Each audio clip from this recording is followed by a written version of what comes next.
Hey everybody, so I'm experimenting with the Washington 858 and I'm just trying to see about putting this in it, and well, I think I've got the mounting problem sorted out, and as crazy as that sounds, well, you see I've got one of these things in here, okay, but before I muck around with this more, let me just unplug this radio, because I don't need to have an accident while I'm monkeying around with this.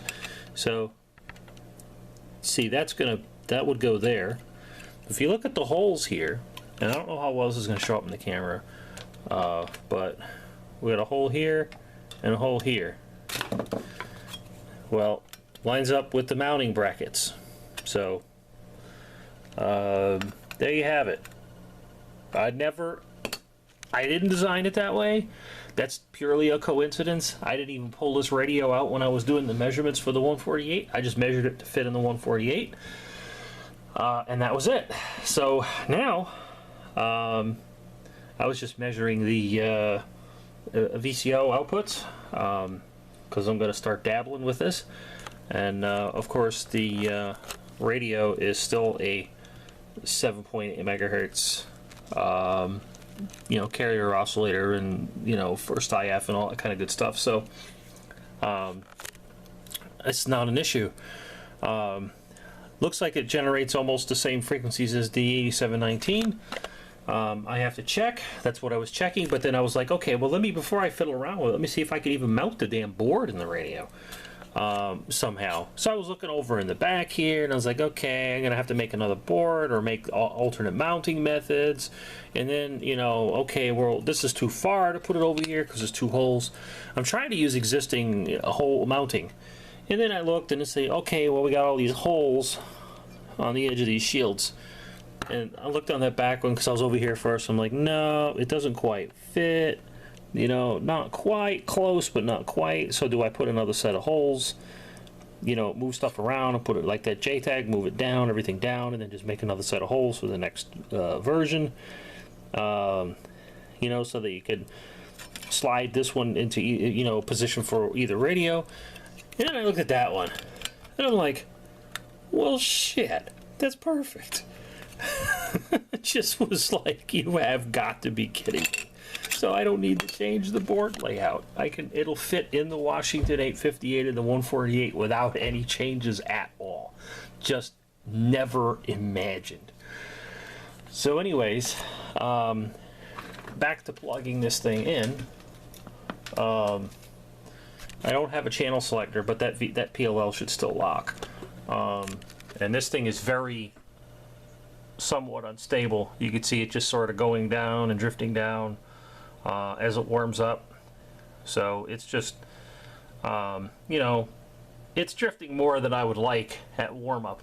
And I think it'll drift 50, 60 hertz, I think, roughly, is what it will drift. So I was just going to let it, stabilize. But that brings up another point. Me and Mike, we had a nice long conversation, which is what led up to me doing this. Well, my thought is I wanted to try to get as many radios as I can support on that one board. So if I figured if I get an 858 and a 8719, that opens up, how many more radios that we could put this in. Because the other one would do the 858 or the 8719, but we were toggling the pins. But now, since we're doing VCO stuff, we are able to synthesize different frequencies. But it doesn't look like we're going to have to synthesize very many different frequencies between these two radios because they're very similar. So I figured if I did the 858, like this one, and the 8719, then the plan is, of course, I was just going to send one over to Mike, let him play with it.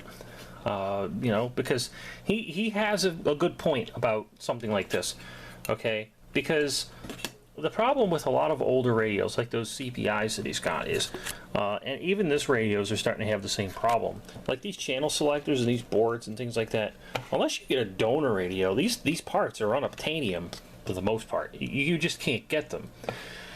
And you know, say nothing about getting 858 chips.